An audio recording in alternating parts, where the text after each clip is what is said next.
Hello everyone, and welcome to Let's Play Resident Evil 5. For the purpose of this Let's Play, we will be using the PlayStation 4 version, better frame rate, just a better overall game. And for the sake of time, we will be going through normal mode and be using infinite ammunition on some weapons. Been doing a few runs of this game lately, streaming it, and I figured, well, October's here, I might as well, do something for the month, and I really like to play the Resident Evil games during the month of October, and streaming RE4 and 5 a lot during September, I felt maybe there should be an LP of this, especially since I have not published a Let's Play really this year since Persona 4. Yeah, Resident Evil 5 is a game that I have a lot of issues with, but I still come back to it and play it. It's really weird. Unlike Resident Evil 6, this is a game where I can look at it and see the action elements and be like, I am slightly okay with this. And that's what Resident Evil 5 is. It's definitely more of an action game as opposed to Resident Evil 4, which had the action and a little bit of horror. This one's definitely more of like a Black Hawk Down kind of deal. I mean, even the color tone reminds me of Black Hawk Down. Come on, Sheva. And I believe I'm using alternate costumes as well. I think I have Chris's. I think Chris might have his normal costume, but Sheva's probably using. Yeah, Sheva's using a costume that a lot of people would expect Sheva to be using, and then Chris just has his normal one. Weapon-wise, for this particular loadout for Episode 1, she's using the automatic M9. I also gave her the MP5 with infinite ammo. I have an infinite rocket launcher for sticky situations, a rifle, Dragunov, and the Model 29 Magnum. The only reason why the Jailbreaker is there is because I like to keep track of what weapons I need to upgrade for trophies and achievements. So that's why that's there. It just reminds me, hey, I need to upgrade this, even though I'm not really going to use it. Also, it's nice to sometimes have a shotgun in your inventory, even though I wouldn't recommend the Jailbreaker as your go-to shotgun in this game. It's just the one that I need to work on right now. No handgun for me. I find using the Model 29 Magnum to be fast enough to just dispatch any enemy that comes my way. So let's go ahead and go up here. But yeah, just in terms of Resident Evil 5 as a game, continuing off of 4, a lot of it's hotly anticipated because 4 was and still is like a 10 out of 10 game for me. It's one of those things that I've played the game.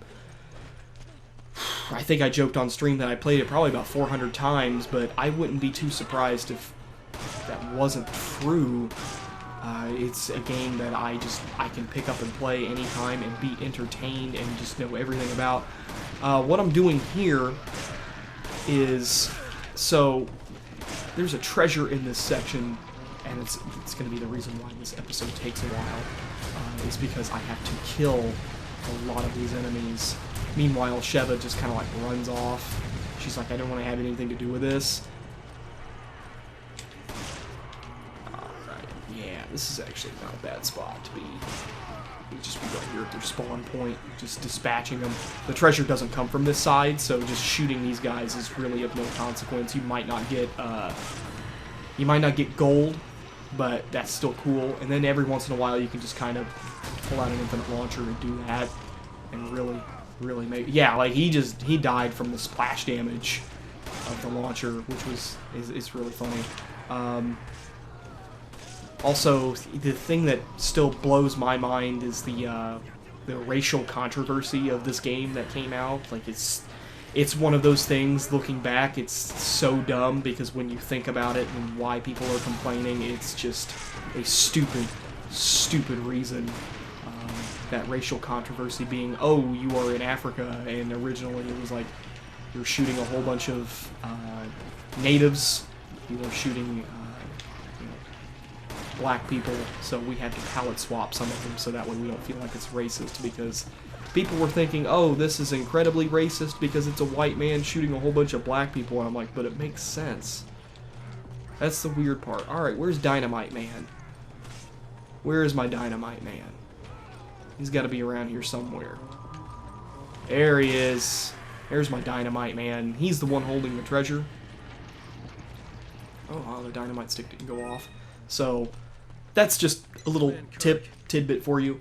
For this playthrough, I am not going to show where all the BSAA emblems are, mostly because I don't remember where they are, despite how bad it is. I've 100%ed this game on the 360, but as far as this goes, this PS4 version, or even the PlayStation 3, because I played it on there too, no, definitely do not remember where all of those are. It's probably one of those things where I'm going to pull up a guide sometime and just go through and nab them, because there are a few bonus features and things that those emblems unlock for 100%, which is something I would definitely like to do. At this point in time, at the recording of this LP, Resident Evil 7 has been unveiled, and I would like to go through and just revisit the franchise up until that comes out. Just kind of take in Resident Evil as a franchise. It's good and it's bad. And since you are listening to this in the month of October, hopefully, if you are on PlayStation 4, one of the free PlayStation Plus games for this month is the Resident Evil Remake Remaster. If you have PlayStation Plus, download that game and play it. It is a 10 out of 10 game. There is no excuse for why you shouldn't download it. It is just an amazing game. Did an LP of that a while back and also streamed it, so definitely check that out. It's a really, really good game. Alright, first things first. I always get rid of this announcer because he just gets annoying. Yeah, there we go.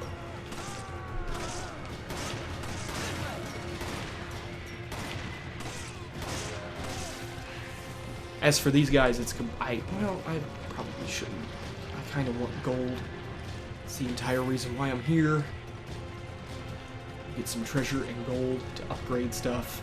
That's another thing too, is that RE5 I find has a very high replay value because you want to go back and you want to upgrade all of those guns and see how cool they really are.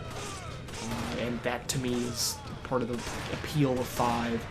4 did have something similar, but 4's attaché case system was, I would say, kind of frustrating at the time, and now when you look at it, it's just frustrating as all hell. Replaying that on stream was just like, item management in this game is not fun, whereas here they just consolidated it to a 3x3 grid. Also, it's nice to be able to quick change weapons. Really cool. So here, and this is probably my favorite Mercenaries map for the Mercenaries mode on here, which so glad that they made a complete version of it for the PS4 release. All the characters are in there for free, none of this DLC stuff, or, you know. So I really enjoy this Mercenaries map. They also added a No Mercy mode to it, which is, I believe, a PC mode, which is just like, because the consoles at the time couldn't have too many people on screen or else the frame rate would just go right to shit. Is just, we throw as many enemies as we can on the screen, and it's all-out mayhem. It's great. Our big executioner guy here is going to do us a favor. He's going to open up the gate, and then we are going to blast him so we can get some treasure. There we go. Look at that. We'll just walk right through that gate. And now it's just surviving until our helicopter gets here to save us, even though you're going to realize with my current loadout of weapons, I'm going to be doing just fine. Shooting somebody with a 44 Magnum definitely does the trick. You know, Harry Callahan swore by the gun, so I don't see why it wouldn't work for Chris Boulder Puncher Redfield. But yeah, Resident Evil 5, as I had mentioned before, is a game that I kind of had a love-hate thing with. I felt it was a giant departure from what made Resident Evil great in the past, but at the same time, it improved on the systems found in 4, which I thought were great as far as the over-the-shoulder stuff. Still not able to move and shoot like you could in RE6, But still, that doesn't really bother me. The games are kind of constructed for that to happen. We'll punch this guy because why not? Cool, got it. That's how big the muscles are on Boulder Puncher Redfield, is that you can just punch a man. I don't really know what the AI is doing up here, but and if you play this on a veteran or professional, this is a great mission to just like warm up for those difficulty modes. I mean, obviously it's the first mission of each campaign, but it's also great for some very, very light gold farming. So I recommend, if you want to start playing this game, play this chapter a few times, farm some gold, get a nice surplus going, so that way when you do have weapons that you want to upgrade come along, you got a little bit of extra cash lying around to be able to, you know, get those firepower upgrades, get those critical hit special upgrades. So that's what I like to do with this game. It's definitely focused on replay value, as I had mentioned before, you know, getting those upgrades. The only thing that's missing for me is the weapon exclusive system from 4. It was really fun. There were guns that just had ludicrous buffs, like the starting shotgun in 4, fully upgraded, just allows you to snipe people with that shotgun. There is no damage drop off over range. It's just, wow. Why? See, and that's, I'll talk about that. Cool, lifeguard trophy, awesome.